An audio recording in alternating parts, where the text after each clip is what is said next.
Hello, welcome to all of you in my YouTube channel. सबसे पहले आपको मैं रिमाइंड करवा दूं, if someone still not subscribe my YouTube channel, please subscribe it and press bell icon as well. So you will be receive a notification once new video uploaded. Let's go forward. So आज का जो topic है ओवरहंग centrifugal pump है। थोड़ा मैं इसके बारे में आपको ब्रीफ बता दूं। आज का जो टॉपिक है वो स्पेसिफिक होगा, टू द पॉइंट होगा और शॉर्ट होगा। और इसमें बहुत सारी ऐसी चीज़ें होंगी जो आप किसी भी टेस्ट या इंटरव्यू में आपके लिए बड़ी इम्पोर्टेंट है और अब आपका नॉलेज इससे रिफ्रेश हो जाएगा। तो let's start with the definition. A centrifugal pump is a mechanical device and design to move a fluid from one place to another place. So ये सेंट्रिफुगल पंप की जो डेफिनेशन क्या है कि ये एक मैकेनिकल डिवाइस है, वो जो डिजाइन की गई है फ्लूइड को मूव करने के लिए वन प्लेस से another place.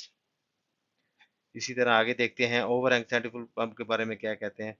N overhung centrifugal pump used one impeller installed on a shaft that is suspended at one end by bearing। तो इसमें क्या कह रहा है कि जो बेरिंग दोनों एक साइड में होते हैं और जो इम्पेलर होता है वो सस्पेंडेड होता है बेरिंग के ऊपर। तो ये इसको ऐसे कह सकते हैं। Let's go forward. आगे देखें इसके कॉमन पार्ट्स कौन कौन से हैं।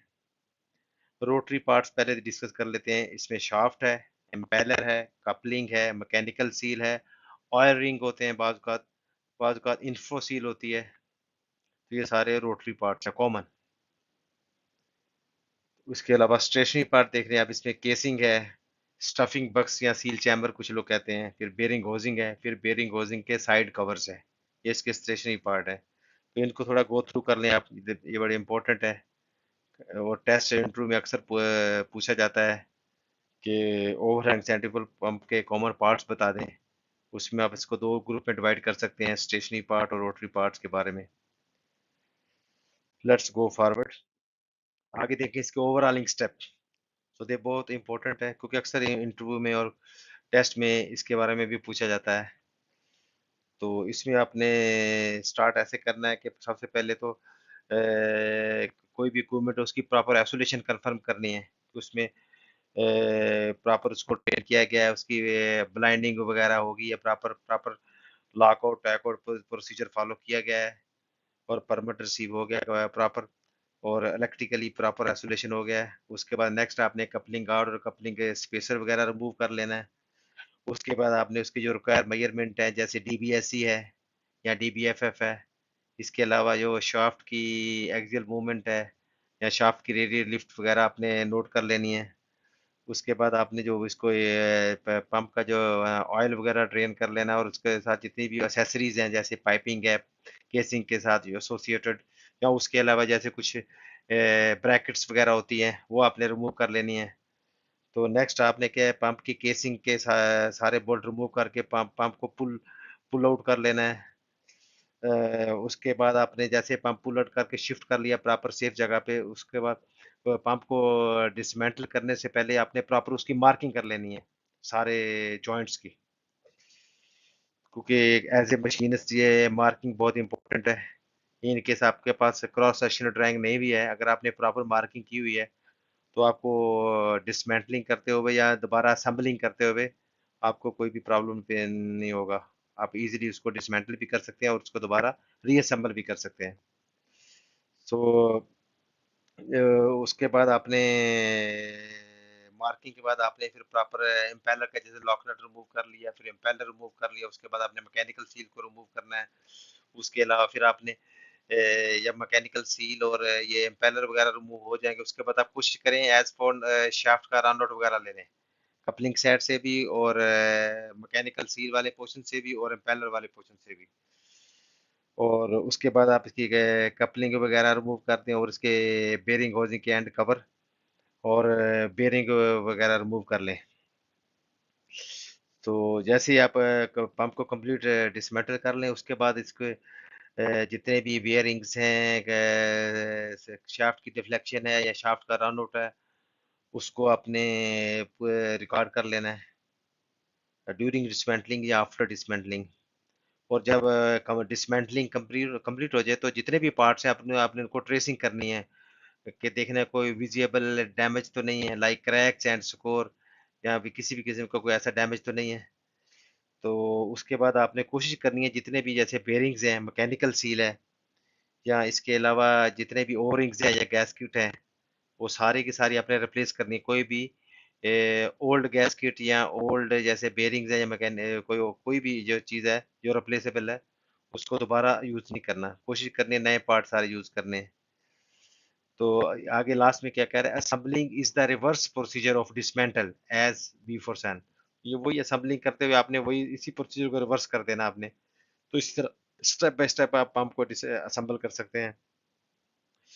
और नेक्स्ट आ जाएं फिर पंप को जैसे अपने अपना कपल करने से पहले उसकी प्री अलाइनमेंट चेक कर लेनी है स्ट्रेट एज के साथ। और और उसके अलावा डीबीएससी भी आपने एडजस्ट कर लेना है कपल करने से पहले। जब डीबीएससी आपने एज पर मैन्युफैक्चरर एडजस्ट करने के बाद फिर आपने इसका कपलिंग स्पेसर इंस्टॉल करना है। और फाइनल जो अलाइनमेंट है वो लेजर टूल से करें, जो आजकल नॉर्मल लेजर टूल ही यूज हो रहा है। उसमें आप देख रहे हैं आगे आगे इसकी ये भी इसकी वेंडर क्या रिकमेंड कर रहा है, कोल्ड अलाइनमेंट है कि सॉफ्ट हॉट अलाइनमेंट है। अगर हॉट अलाइनमेंट है तो पहले कोल्ड अलाइनमेंट कर लें, उसके बाद उसको वार्म अप होने दें पंप को, उसके बाद इसकी हॉट अलाइनमेंट कर लें। तो ये था उसका ओवरऑलिंग प्रोसीजर। इसको आप एक दफ़ा गो थ्रू कर लें और ये बहुत इंपॉर्टेंट है। और अक्सर टेस्ट में और इंटरव्यूज में इसका अक्सर पूछा जाता है। तो लेट्स गो फॉरवर्ड। आगे इसका डिफरेंस है बिटवीन एपीआई और एएनएसए पंप। ये भी बहुत इंपॉर्टेंट है कि एपीआई और एएनएसए पंप में क्या डिफरेंस है। इसको वन बाय वन इसका कंपैरिजन करते हैं। जैसे एपीआई पंप है वो they are based on API 610 standard, क्योंकि ये एपीआई 610 स्टैंडर्ड पे बेस होते हैं ये पंप, इनका डिज़ाइन।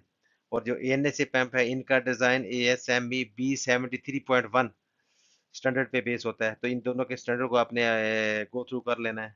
और सेकंड कंपैरिजन क्या है, ये एपीआई जो पंप होते हैं शाफ्ट सेंटर लाइन माउंटेड होते हैं। बस इनके जो फीट होते हैं उनका जो लेवल होता है, शाफ्ट का जो सेंटर है, सेंटर लाइन है, उस लेवल पे इसके फीट होते हैं।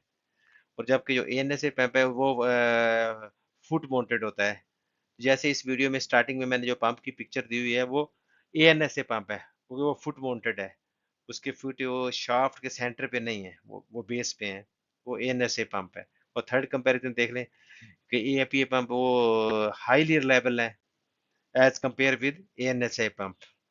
फोर्थ कंपैरिजन देख लें, जो फोर्थ कंपैरिजन में एपीआई पंप है इनमें नॉर्मल क्लोज इम्पेलर होता है और इसके साथ जो वेयरिंग होता है वो रिप्लेसेबल होता है। जबकि एएनएसए पंप में जो इम्पेलर होता है वो ओपन या सेमी ओपन होता है और इसके अलावा इसमें वेयरिंग भी नहीं होता।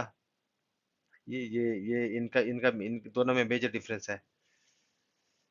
विदाउट वेयरिंग ये डिज़ाइन होता है और ये मोस्टली ओपन और सेमी ओपन इम्पेलर होते हैं। जबकि एपीआई में क्या होता है, क्लोज इम्पेलर होते हैं, इसमें रिप्लेसेबल वेयरिंग होता है। और नेक्स्ट कंपैरिजन देख लें, एपीआई पंप की केसिंग थिक होती है और एएनएसए पंप की थिनर केसिंग होती है। और देखो इसमें एपीआई पंप में मोर कोरोजन अलाउंस होता है, जबकि एएनएसए पंप में लेस कोरोजन अलाउंस होता है। और इसके अलावा आगे नेक्स्ट देखते हैं एपीआई पंप जो design for 750 psi at 500 degree Fahrenheit. So as compare with अगर एएनएसए पंप देख लीजिए 300 psi एट 300 डिग्री फ़ारेनहाइट।